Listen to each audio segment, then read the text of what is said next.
Don't give up on your teenager. You're going to hear about what you can do when your child retreats to their bedroom and doesn't want to come out anymore, and a personal story about how I overcome this deepest stage of discouragement.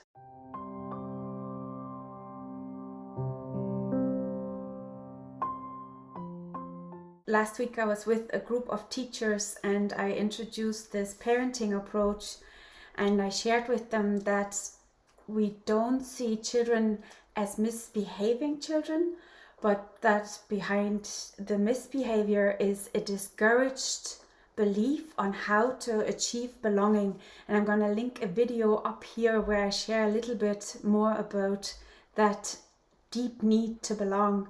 So there are 4 stages of discouragement, and in the first one, the child is looking for attention constantly, and the mistaken belief the child has picked up is, I only belong here if I get noticed all the time, or if I can keep my parent busy with me.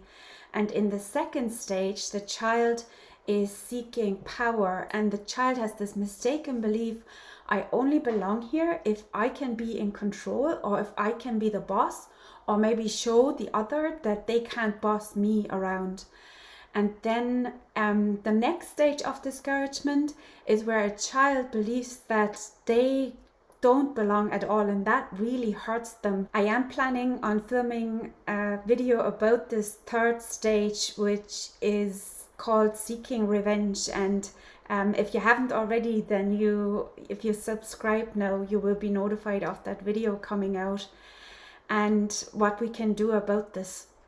And in this 4th stage, this is the one that I shared particularly with teachers last week. They found so interesting. A lot of them are in a school or from ages 13 to 18.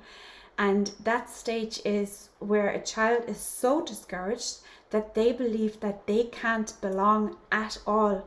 And they need to convince everyone else that they don't even need to try, and that they won't fulfill the expectations anyway. And there is complete despair in the child and also in the parent or in the teacher. What we see in teenagers in this most discouraged stage is that they completely retreat. They may stay in their room, and something they might have had an interest in when they were younger, they just don't want to do it anymore. When I first heard about this, it really resonated with me, because I struggled in school, and those subjects that seemed to be really important, like maths and German, my native language, and sciences, I really struggled, and all the weight was somehow on the things that I wasn't good at.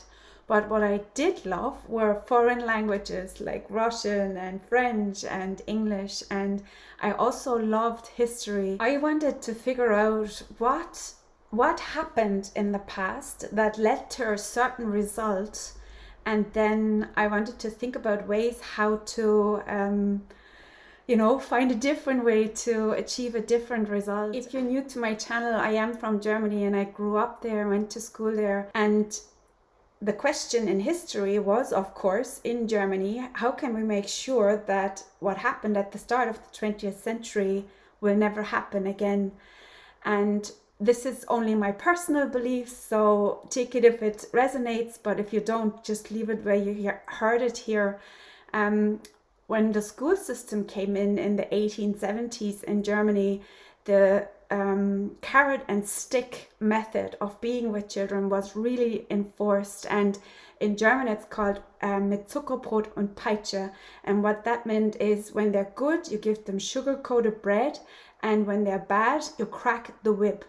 This led, in my opinion, to a population that was ruled by fear and didn't really question the status quo, and then would go on later on and say, we just followed orders. So while I'm probably more thinking about past things, I also have a goal here in this life for me, which is for myself to, question in a loving and firm way if something isn't right or thus goes against my values. And that's the human beings I'm hoping to raise, that they have the courage to stand up for themselves and also in the process respect others around them.